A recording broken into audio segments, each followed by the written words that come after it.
মালিক আল্লাহ যেই সময়ে মানুষ ক্ষমতা হারানো তো দূরের কথা জীবন হারিয়ে ফেলে সেই সময় আল্লাহ রাব্বুল আলামিন ডক্টর ইউনূসকে ক্ষমতা দান করেছেন। বলেন ঠিক না বেঠিক?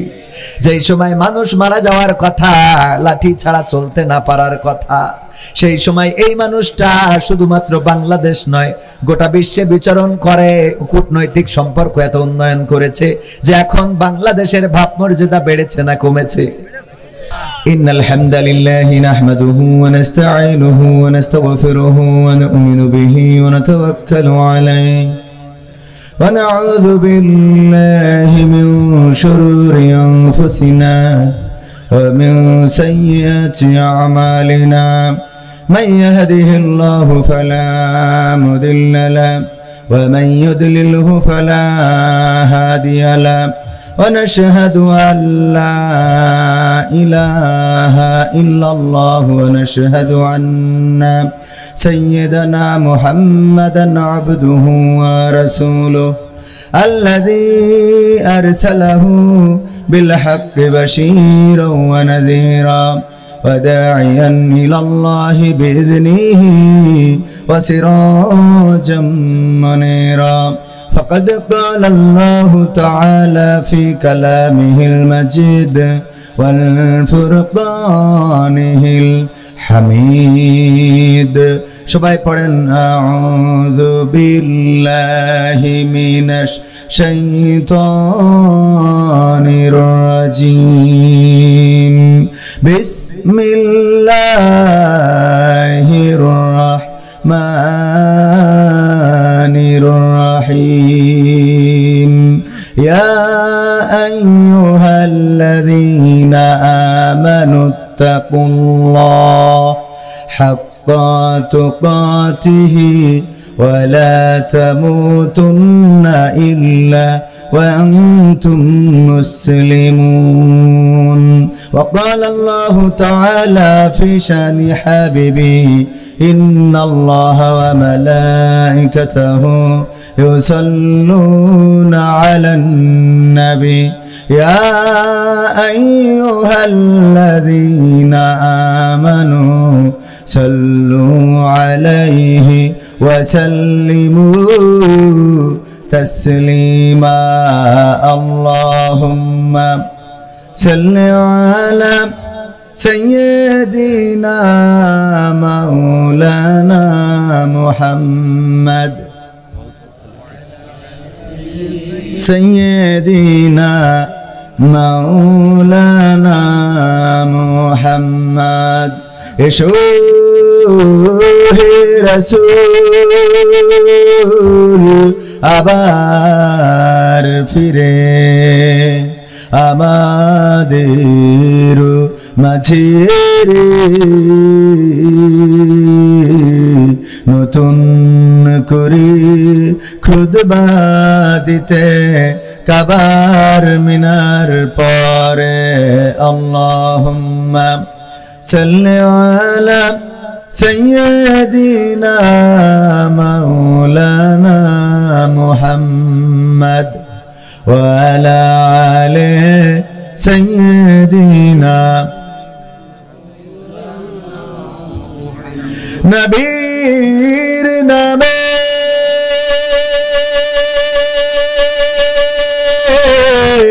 দরুদ শরীফ পড়িবে যে তার জন্য যে হারাম হবে জাহান্নামের আগুন আল্লাহুম্মা সাল্লি আলা সাইয়্যিদিনা মাওলানা মুহাম্মদ ওয়া আলা আলিহি سيدنا لا إله إلا الله لا إله إلا الله لا إله إلا الله لا إله لا إله إلا الله محمد رسول الله سبحان الله ওয়ালহামদুলিল্লাহ লা ইলাহা সুবহানাল্লাহ ওয়ালহামদুলিল্লাহ লা ইলাহা ইল্লাল্লাহু মুহাম্মাদুর রাসূলুল্লাহ সাল্লাল্লাহু।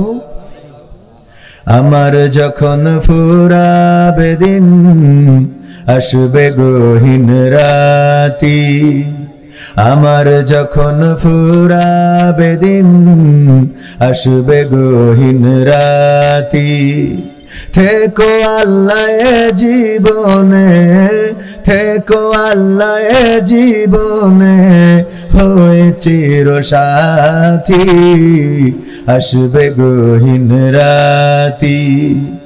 আমার যখন ফুরাবে দিন আসবে গহীন রাতি, জীবন নদীর দুকুল জুড়ে আসলে অমানিশা, থাকবে না আর দু চোখে হায় একটু আলোর দিশা, জীবন নদীর দুকুল জুড়ে আসলে অমানিশা, থাকবে না আর দু চোখে হায় একটু আলোর দিশা। সেদিন আমার, সেদিন আমার, সেদিন আমার অন্ধ চোখে তুমি থেকো বাতি, আসবে গহীন রাতি। আমার যখন ফুরাবে দিন আসবে গহীন রাতি, আমার আমার বলে যেদিন কাউকে পাবো না, সেদিন আমার শূন্য হিয়ায় তুমি থেকো সান্ত্বনা, তুমি থেকো সান্ত্বনা। আখির আলো নিভে যেদিন মনে আলো দিয়ে, আসবে না কেউ অন্ধ চোখে একটু আলো নিয়ে, আখির আলো নিভে যেদিন হৃদয়ে আলো দিয়ে, আসবে না কেউ অন্ধ চোখে একটু আলো নিয়ে। সেদিন আমার, সেদিন আমার, সেদিন আমার অন্ধ গোরে তুমি আলোর জ্যোতি, আসবে গহীন রাতি। আমার যখন ফুরাবে দিন আসবে গহীন রাতি, থেকো আল্লাহ জীবনে, থেকো আল্লাহ জীবনে হয়ে চির সাথী, আসবে গহীন রাতি। আমার যখন ফুরাবে দিন আসবে গহীন রাতি। ওগো আমার ভাইরা, জীবনের দিন যেদিন শেষ হবে সেটা রাত হতে পারে, সকাল দুপুর সন্ধ্যা বিকাল হতে পারে, কিন্তু যেই দিন দিন ফুরিয়ে যাবে ওই দিন আমাদের জীবনে রাত নেমে আসবে। বলেন ঠিক না বেঠিক? যখন চোখের আলো নিভে যাবে, যখন আমার রূহটা চলে যাবে, যখন আপনার রূহটা চলে যাবে, এই দুনিয়ার আলো আর আপনার চোখে পড়বে না, দুনিয়ার আলো আর দেখবেন না, চিরজন্মের মতো বিদায় নিতে হবে, অন্ধকারে নিমজ্জিত হয়ে যেতে হবে। আপনার যদি দুপুর বেলা সূর্য যখন মাথার উপরে তখনও যদি জানটা কবজ করে নেয়, ওই সময় আপনার জীবনের রাত নেমে আসলো। বলেন ঠিক না বেঠিক? কথা কয় না, ঠিক না বেঠিক? ওই সময় জীবনের রাত নেমে আসবে। যদি সকাল বেলা যখন সূর্য উদয় হবে সেই সময় জীবনের বাতিটা যদি নিভে যায়, যদি রূহটা কবজ হয়ে যায়, ওই সময় আপনার জীবনের বাতি নিভে গেল, মানে অন্ধকার রাত নেমে আসলো। আর আপনি চোখের আলো দেখবেন না, দুনিয়ার আলো দেখবেন না, সব আপনার কাছে অন্ধকার হয়ে যাবে। বলেন ঠিক না বেঠিক? ওই সময় সাথী হিসাবে কি কোনো মানুষ থাকে? প্রথম যে জিনিসটা আপনাকে হারাতে হবে, প্রথম প্রথম যে জিনিসটা মানুষ মারা যাওয়ার পরে হারায়, সেই জিনিসটা হলো এই দুনিয়ার পরে যে নামটা এসে পরিচিত ছিল এই নামটা হারিয়ে ফেলে। বলেন ঠিক না বেঠিক? মারা যাওয়ার পরে সম্পদ আপনার নাম থেকে চলে যায়, এটা ঠিক। আপনার ঘর বাড়ি থেকে অধিকার ছাড়িয়ে নেওয়া হয়, এটা ঠিক। আপনার স্ত্রী বিধবা হয়ে যায়, এটা ঠিক। আপনার সন্তান এতিম হয়ে যায়, এটা ঠিক। কিন্তু সর্বপ্রথম যেটা আপনার কানে যদি শুনতেন সেটা হলো আপনি যেটা হারিয়েছেন সেটা আপনার নাম। এখন আর কেউ বলবে না কবির বিন সামাদ কোথায়, বলবে? একটু বাড়িটা কম মারেন, ডিলেটা কম দেন। কেউ বলবে না রিভার্টটা রাখেন, কেউ বলবে না কবির বিন সামাদ কোথায়, সবাই বলবে লাশটা কোথায়। ঠিক না বেঠিক? লাশটা কোথায়? লাশ নিয়ে আসো, গোসল করাতে হবে, লাশের জন্য কাফন কিনতে হবে, লাশের জন্য বাঁশ কাটতে হবে, গরম পানি করতে হবে, লাশের জন্য এটা সেটা করতে হবে। কেউ বলবে না আশরাফ ভাই কোথায়, কেউ বলবে না কবির বিন সামাদ কোথায়, বলবে না কি? না, বলবে না। প্রথমেই নামটা হারিয়ে যাবে। এই দুনিয়ার পরে এসেছি, এই দুনিয়ার পরে ছিলাম, এই দুনিয়ার পরে থাকবো, কিন্তু কতদিন থাকবো, কতদিন ছিলাম সেটা তো জানা আছে। বর্তমান আছি, আগামী কাল আমাদের জীবনে সকাল হবে, এই নিশ্চয়তা কি কারো আছে নাকি? কারো আছে? এই নিশ্চয়তা কারো নাই। অথচ 1941 সাল পর্যন্ত ক্ষমতায় থাকতে চায় এমন মানুষ আছে না নাই? ক্ষমতার মালিক কে? ক্ষমতার মালিক আল্লাহ, চেয়ারের মালিক আল্লাহ। যেই সময়ে মানুষ ক্ষমতা হারানো তো দূরের কথা, জীবন হারিয়ে ফেলে, সেই সময় আল্লাহ রাব্বুল আলামিন ডক্টর ইউনূসকে ক্ষমতা দান করেছেন। বলেন ঠিক না বেঠিক? যেই সময় মানুষ মারা যাওয়ার কথা, লাঠি ছাড়া চলতে না পারার কথা, সেই সময় এই মানুষটা শুধুমাত্র বাংলাদেশ নয়, গোটা বিশ্বে বিচরণ করে, কূটনৈতিক সম্পর্ক এত উন্নয়ন করেছে যে এখন বাংলাদেশের ভাবমর্যাদা বেড়েছে না কমেছে? বেড়েছে না কমেছে?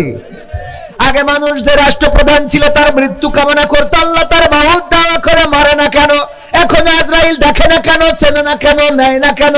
আর এখন ডক্টর ইউনূস ক্ষমতায়, সবাই কয় আল্লাহর হায়াত বাড়াও। ঠিক না বেঠে? এতদিন আন্দোলন হয়েছে, এই দেশে কোন সরকার স্বাধীনভাবে রাষ্ট্র চালাতে পারে নাই। এই দেশে সেই বঙ্গবন্ধুর আগে থেকে ইংরেজদের বিরুদ্ধে আন্দোলন ছিল না? ছিল না? ইংরেজদের বিরুদ্ধে আন্দোলন ছিল, পাকিস্তানের বিরুদ্ধে আন্দোলন ছিল, দেশ স্বাধীনের পরে বঙ্গবন্ধুর বিরুদ্ধে আন্দোলন ছিল, আন্দোলন ছিল জিয়াউরের বিরুদ্ধে, আন্দোলন ছিল এরশাদের বিরুদ্ধে, আন্দোলন ছিল খালেদা জিয়া শেখ হাসিনার বিরুদ্ধে। কিন্তু এখন বর্তমান এমন একটা সিচুয়েশন যেন এসেছে সামনে, আগামীতে ডক্টর ইউনূসকে ক্ষমতায় রাখার আন্দোলন শুরু হবে। ঠিক না ঠিক? এটা কিন্তু রাজনীতির কথা নয়, এটা শুধুমাত্র বোঝানোর জন্য বললাম।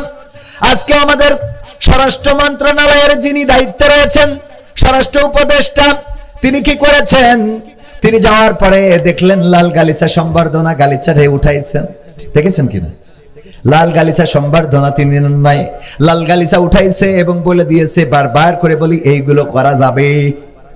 রাষ্ট্রপ্রধান তো এমন হইতে হবে, রাষ্ট্রপ্রধানের আর তেল মারলে হবে না। একমাত্র একটাই নেতা ছিল যে তেল মারা পছন্দ করতেন না, তিনি ছিলেন ওবায়দুল কাদের। ঠিক না বেঠিক? কারণ ওনার ব্যাপারে যখন বলতেছে এখন আপনাদের সামনে বক্তব্য দিবেন বাংলাদেশ আওয়ামী লীগের অমুক নেতা, লড়াকু সৈনিক, বীর শ্রেষ্ঠ, এই সেই ঠেলে দিয়ে কয় এত বলতে হবে কেন?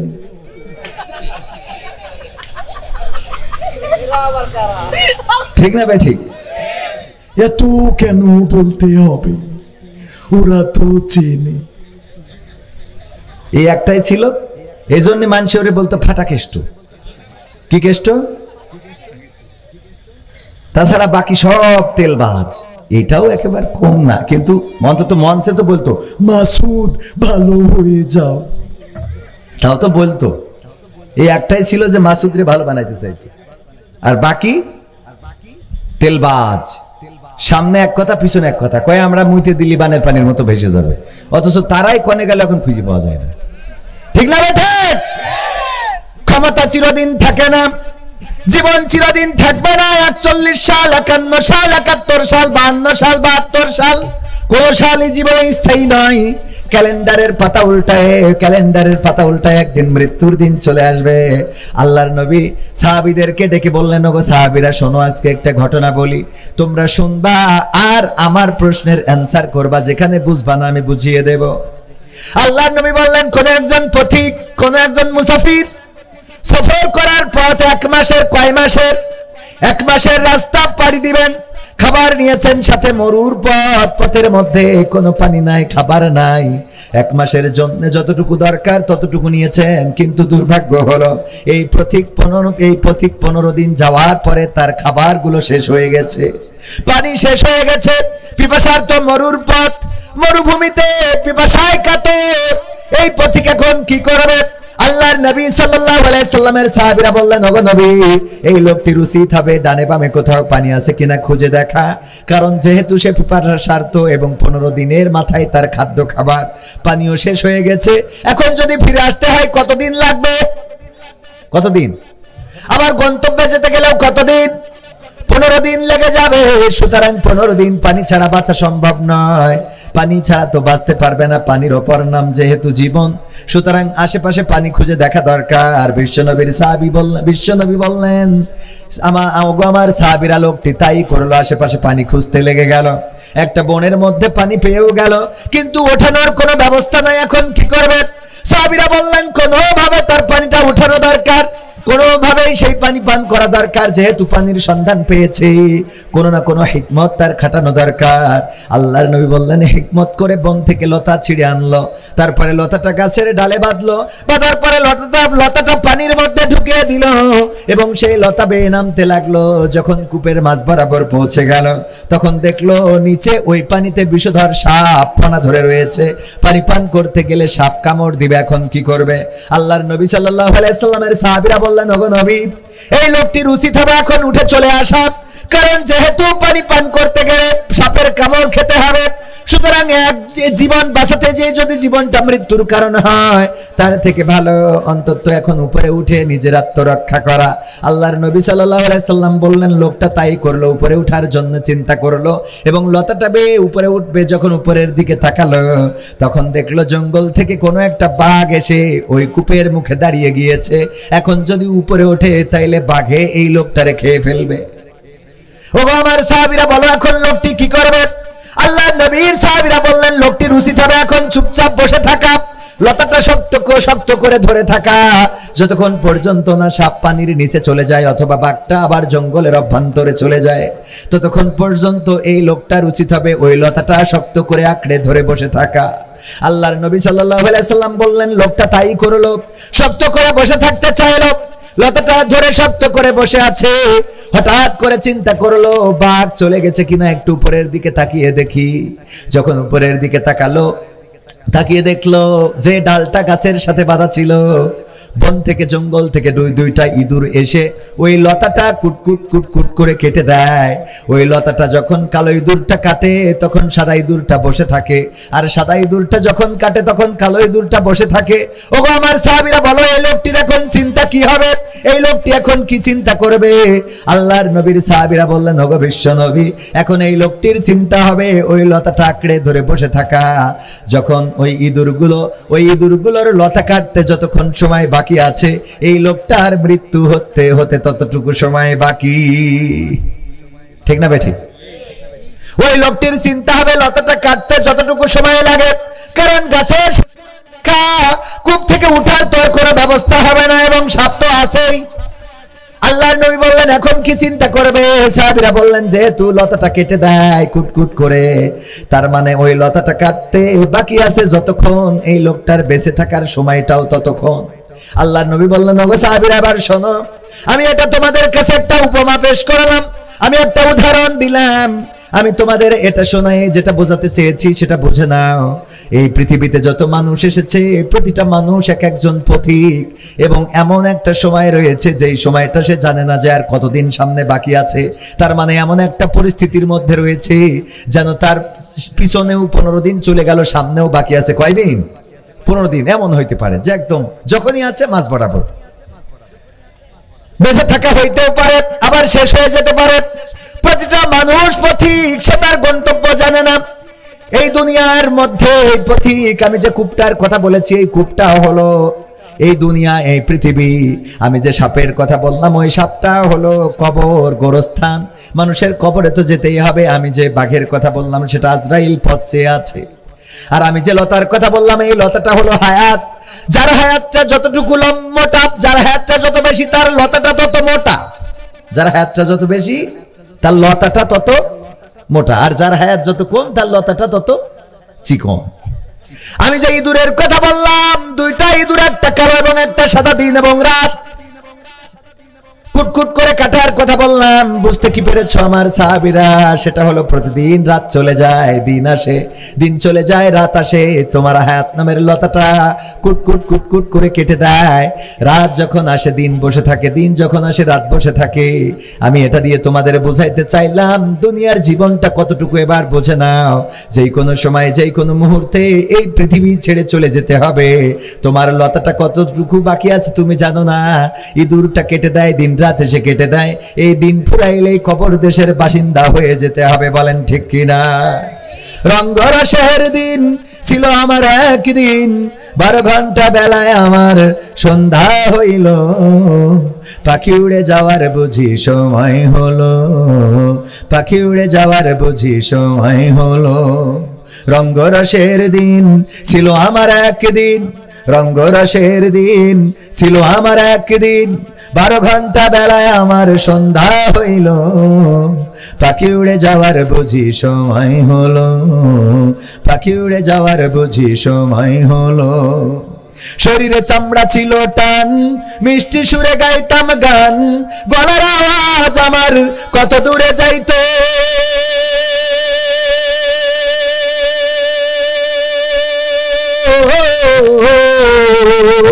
শরীরে চামড়া ছিল টান, মিষ্টি সুরে গাইতাম গান, গলার আওয়াজ আমার কত দূরে যাইতো। পাইকা গেল মাথার চুল, কথা বলতে পড়ে ভুল, পাইকা গেল মাথার চুল, কথা বলতে পড়ে ভুল। চোখে দেখি গন্ডগোল, দন্ত নড়িল। পাখি উড়ে যাওয়ার বুঝি সময় হলো, পাখি উড়ে যাওয়ার বুঝি সময় হলো, পাখি উড়ে যাওয়ার বুঝি সময় হলো, পাখি উড়ে যাওয়ার বুঝি সময় হলো। ঘন ঘন আসে দম, কানেতেও শুনি কম, পিছে পিছে জম আমার ঘুরতে লাগিল।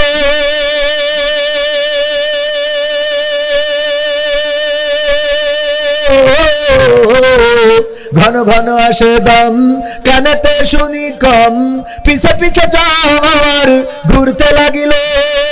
খাটো হয়ে আসছে পাও, হীন হলো সর্বদাও, খাটো হয়ে আসছে পাও, হীন হলো সর্বদাও। ভাবে বুঝি সময় আমার ফুরিয়ে এলো, পাখি উড়ে যাওয়ার বুঝি সময় হলো।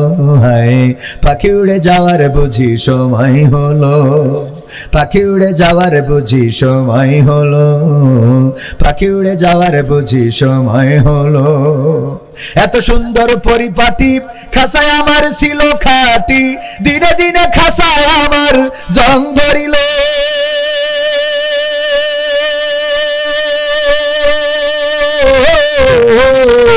এত সুন্দর পরিপাটি খাসায় আমার ছিল খাটি, দিনে দিনে খাসায় আমার জং ধরিল। পুরাতন খাসাতে পাখি করে শুধু ডাকা ডাকি, পুরাতন খাসাতে পাখি করে শুধু ডাকা ডাকি। একদিন আমায় দিয়া পাখি উড়িয়া যাইব, পাখি উড়ে যাওয়ার বুঝি সময় হলো, পাখি উড়ে যাওয়ার বুঝি সময় হলো, পাখি উড়ে যাওয়ার বুঝি সময় হলো, পাখি উড়ে যাওয়ার বুঝি সময় হলো। রঙ্গরসের দিন ছিল আমার একদিন, রঙ্গরসের দিন ছিল তোমার একদিন, 12 ঘন্টা বেলা তোমার সন্ধ্যা হইল। পাখি উড়ে যাওয়ার বুঝি সময় হলো, পাখি উড়ে যাওয়ার বুঝি সময় হলো, পাখি উড়ে যাওয়ার বুঝি সময় হলো, পাখি উড়ে যাওয়ার বুঝি সময় হলো। ঠিক না বেঠে? রঙ্গরসের এই দিনগুলো চলে যাবে, মোটর সাইকেলে গিয়ার দেয়, এত জোরে চালায়, আরে কারেন্টের খুঁটিতে মেরে একটা পাতালে আর একটা হাসপাতালে। আছে না নাই? এবার ঈদের পরিসংখ্যান হলো 300-রও বেশি মানুষ ঈদ যাত্রায় অ্যাক্সিডেন্ট করে পৃথিবী থেকে বিদায় নিয়েছে। 300-রও বেশি মানুষ। কয়শো? 300-রও বেশি। আমি সংখ্যাটা ভুলে গেছি, আজকের পরিসংখ্যান দেখলাম 300-রও বেশি মানুষ ঈদের আনন্দ করতে পারে নাই, ঈদের আনন্দ জোটে নাই। আমরা দেখেছি মিনিবাস এবং একটা বাসের সাথে, মিনিবাস এবং মাইক্রোবাসের সাথে সংঘর্ষ হয়েছে, অ্যাক্সিডেন্ট করেছে। কক্সবাজারে বেড়াতে যাওয়ার পথে, অবকাশ যাপনে যাওয়ার পথে একটা পরিবার শেষ হয়ে গেছে, একজন বেঁচে ছিল। কয়েকদিন পরে পত্রিকায় আসলো এই পরিবারে কান্না করার মতো আর কোনো মানুষ বাকি রইল না। এমন জীবন আমার আপনার আসতে পারে না। যেই মানুষটা দুর্ঘটনায় মারা যায়, যেই মানুষটা পানিতে ডুবে মারা যায়, যেই মানুষটা বিমান ক্র্যাশ খেয়ে মারা যায়, যেই মানুষটা স্ট্রোক করে মারা যায়, যেই মানুষটা রোগে ভুগে মারা যায়, সেও তো আমাদের মতোই কোনো মানুষ। কথা কয় না?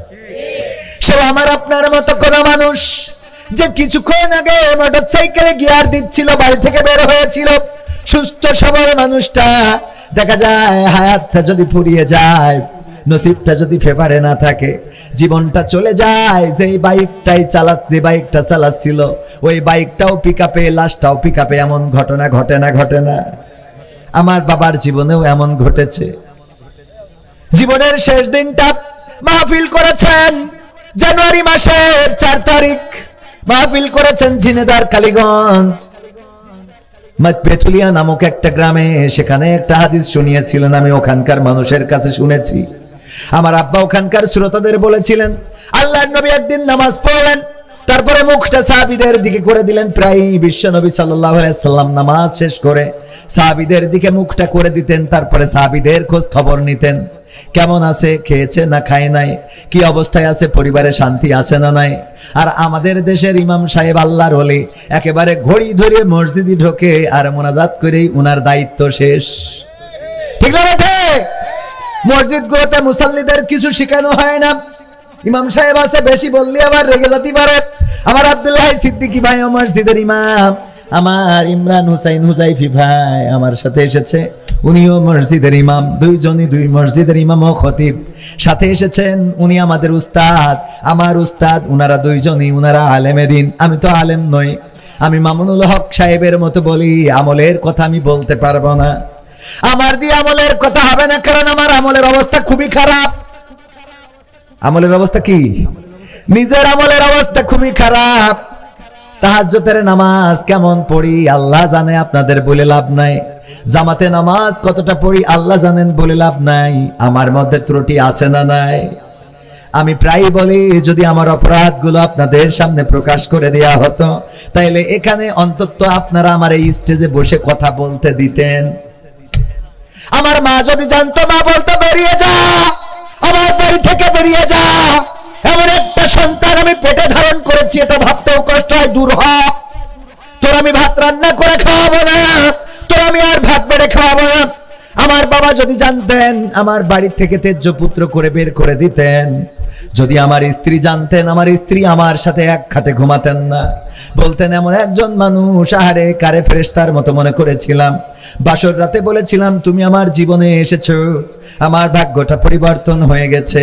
তোমারে কিয়ামত পর্যন্ত চায়, জান্নাতেও চায়। আজকে আমি বলতে বাধ্য হচ্ছি, তোমার মতো স্বামীর সাথে জান্নাতেও আমি যাইতে রাজি।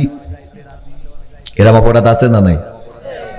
আমার সন্তানরা যদি জানতো আমার অপরাধ, বলতো বাবা বলে ডাকবো না। এমন বাবাকে বাবা বলে ডাকা যায় না, ঘৃণা হয়। বাবা তুমি এমন পাপী, এমন অপরাধী। গ্রামের মানুষ জানলে আমার জন্য সালিশ বসাতো, দরবার বসাতো। ওগো আমার ভাইয়েরা, এমন অনেক অপরাধ আছে যে অপরাধগুলো পৃথিবীর মানুষ জানেন না। জানেন কি? আল্লাহ রাব্বুল আলামিন জানেন। সুতরাং আমি আমলের কথা বেশি বলতে পারবো না। আমার আমলের অবস্থা খারাপ, আমার ইলমের কথা বলতে পারবো না বেশি, কারণ আমার অত ইলমও নাই। বলবেন, তাহলে আপনি আইছেন কেন? ঠিক না? অনেকের প্রশ্ন হইতে পারে না। আমি এসেছি এই জন্যে, বর্তমান সময়ে ইলমের কথাও শোনে না, আমলের কথাও শোনে না। বর্তমান সময়ে বাংলাদেশের মানুষ শুনতে চায় ভাইরাল কি ওইডা। হেনা বাড়ি নাই কেন? কাকা হেনা কোথায় গেল? কথা কয় না। এইগুলো শুনতে চায় না, চায় না? এখন এইগুলো না বললে মানুষ বসতেই চায় না। আমি যদি বাজে কথা বলি, এতক্ষণ সুর দিয়ে ওয়াজ করলাম, বলেন মানুষ এসে বসেছে ঠিক, কিন্তু মন ভরে বসে নাই। এখনো পর্যন্ত প্যান্ডেল খালি আছে না নাই? এখনো খালি আছে। যদি আমি এই আজে বাজে কথাগুলো বলি, তাইলে আমার যুবকের আর একটাও বাইরে থাকবে না, বলবে চল যাইয়ে শুরু করে দিই। কথা কয় না? আজহারি ভাইয়ের ভক্ত আমার যশোরের মাহফিলে আমি যখন গ্রাউন্ড ফ্লোরে গিয়েছি গাড়ি পার্কিং করার জন্য, যে দেখি দুই আল্লাহর ওলি। বললাম এই গ্রাউন্ড ফ্লোরে তোমরা কারা? কোম্পানির লোক নাকি? কয় না। আমি কইলাম তাইলে ঢুকলা কেমনে? এই গ্রাউন্ড ফ্লোরে তো শুধুমাত্র অনুমোদিত ব্যক্তি ছাড়া এখানে ঢুকতে পারে না। কয় আমরা আজহারি ভাইয়ের ভক্ত। আমি বললাম এনে ঢুকছাও কেন? আস্তে করে সাইড থেকে বের করে দেখায় হুজুর বিড়ি টানতে আইছি।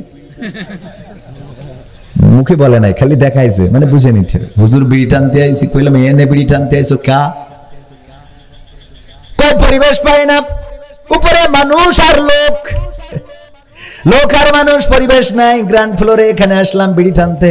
কইলাম আরে আজহারি ভাইয়ের ভক্ত, এনে এসে বিড়ি টানো, এটা কি হইল নাকি? কথা কয় না। এখন আমাদের ভক্ত কারা? ম্যাক্সিমাম বেনামাজি, বেরোজাদার। আমার এসে জড়াই ধরে, বেরি কয় হুজুর আমি আল্লাহর জন্য আপনার ভালোবাসি। মুখিতে দুর্গন্ধ, বিড়ির গন্ধ এত বেরোই যে আমার মনে হয় অন্তত তুই ভালো না বাসলে আমার সেইটাই ভালো ছিল। ঠিক না বে? ঠিক আছে না নাই? এত বিড়ি খায়। অনেকেই বলে যে হুজুর আমার স্ত্রী তো আমার সাথে সেরাম। তো আমি কই তোর মুখে যে দুর্গন্ধ, তোর বউ আছে এটাই তো বড় কথা। সেরাম মানে কি যতদূর হয় ওর তো খুশি থাক। কথা কয় না? তোর যে দুর্গন্ধ। নামাজের সময় যদি বিড়িখোররা আমিন বলে, যখন ইমাম বলে ওয়ালাদ্দাল্লিন,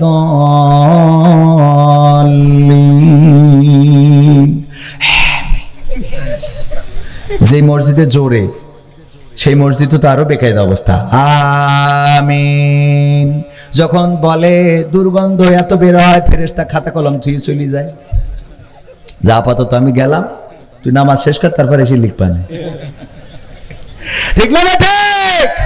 দুর্গন্ধ আছে না নাই? আমি প্রায়ই বলি, আমাদের কলেজের একজন টিচার, ইংরেজি প্রভাষক ছিলেন, চাকরি ছেড়ে দিয়েছেন, বরিশাল বাড়ি। উনি আমার ওয়াজ শুনলে বুঝবেন আমি উনার কথা বলছি, রেফারেন্স দিয়ে দিলাম ক্লিয়ার করে।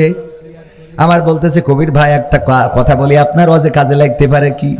কয় আমার এক চাচা সমবয়সী বিয়ে দিলাম, দেওয়ার পরে আমার চাচা কয়েকদিন পরে অভিযোগ করলো, ওগো ভাতিজা তোমার চাচি তো আমার তার ঠোঁটে কিস মারতে দেয় না। দেয় না। বললাম তাইলে কি করবো? চাচিরে কি বলবো?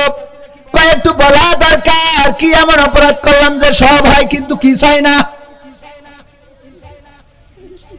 লজ্জা ভেঙে ওই ভাতিজা বলল, চাচি যেহেতু সমবয়সী চাচা আমার, বিয়েটা দিয়ে আনলাম আমরা। চাচা অভিযোগ করেছে যে বিড়ি আপনি নাকি কিস করতে দেন না, চুমা খাইতে দেন না। এটা তো অন্যায় কিছু না, স্বামী স্ত্রীরা চুমা খাইতে পারে না, পারে না, কোনো অসুবিধা নাই, হাসাহাসিরও কিছু নাই, ভালোবাসা দিয়েছেন কে? কিন্তু সেটা বিয়ে করি আবার বিয়ের আগে না। ও আমার ভাইয়েরা, এই কাজটা করে না কেন? প্রশ্ন করার পরে তার চাচি যে অ্যান্সারটা দিয়েছিল সেটা হলো এই, ওগো ভাতিজা যেহেতু লজ্জা ভেঙে তোমার চাচা বলে ফেলেছে, আমিও লজ্জা ভেঙে বলি। তোমার চাচা বিড়ি খেয়ে মুখটা এত দুর্গন্ধ করে রেখেছে যে ওর পাছায় কিস করা যাবে তা ঠোঁটে না।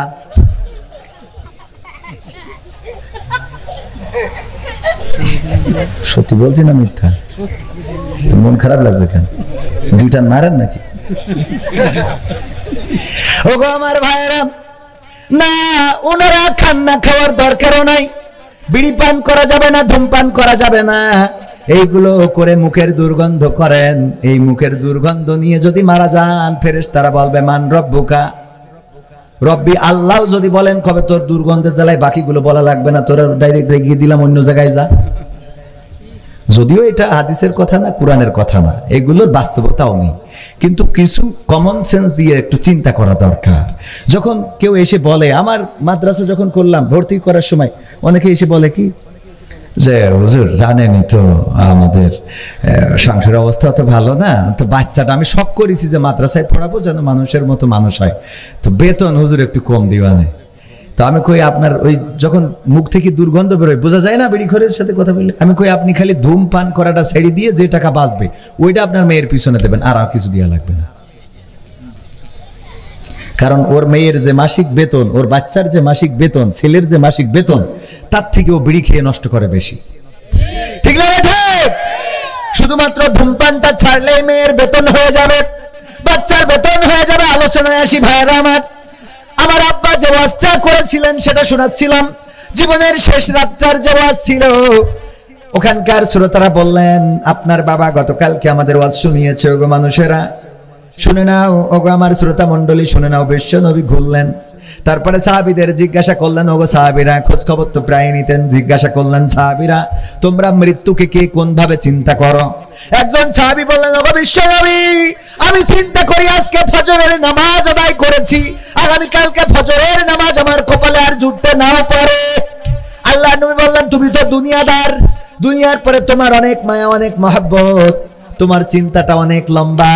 তারপরে আর একজন কেউ বলো, আর একজন সাহাবী দাঁড়িয়ে বললেন, ওগো বিশ্ব নবী, আমি চিন্তা করি আজকে জোহরের নামাজ আদায় করেছি, আসরের নামাজ আমার কপালে নাও জুটতে।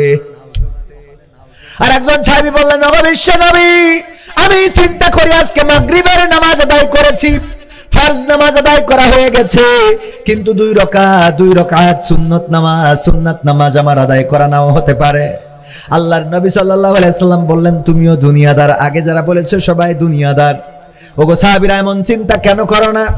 তুমি ডান দিকে সালাম ফিরিয়েছো, আর বাম দিকে সালাম ফিরানোর সুযোগ তোমার নাও হতে পারে। ঠিক না ঠিক? ডান দিকে সালাম ফিরালাম, আল্লাহ যদি না চায় আর বাম দিকে সালাম ফিরানো হবে না। আজকের এই বসুন্ধিয়াতে এসেছি ওয়াজ করার জন্য। আল্লাহ যদি চান বাড়িতে পৌঁছাতে পারবো, আল্লাহ যদি না চান বাড়িতে পৌঁছাতে পারবো না। আমি বলছিলাম যে বিমানটা ক্র্যাশ খায়, যেই রাস্তায় গাড়িটা অ্যাক্সিডেন্ট করে, যেই মানুষটা মারা যায়, ওরাও তো আমাদের মতো মানুষ। একবারও কি চিন্তা করেন? আমি তো মাঝে মাঝে নিজেকে নিয়ে যখন চিন্তা করি, নিজের অজান্তেই চোখ থেকে অশ্রু ঝরে।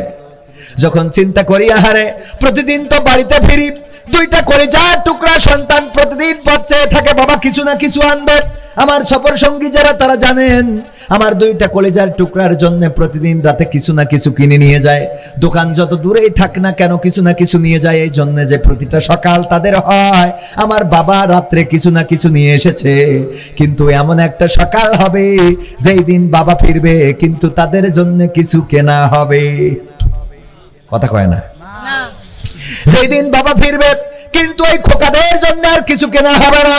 কলিজার টুকরা দুইটা সন্তান আমার কাছে এসে হয়তো কান্না করবে, আব্বা কথা বলো, আমাদের জন্য কিছু কেনার দরকার নাই, একটা বারের জন্য তুমি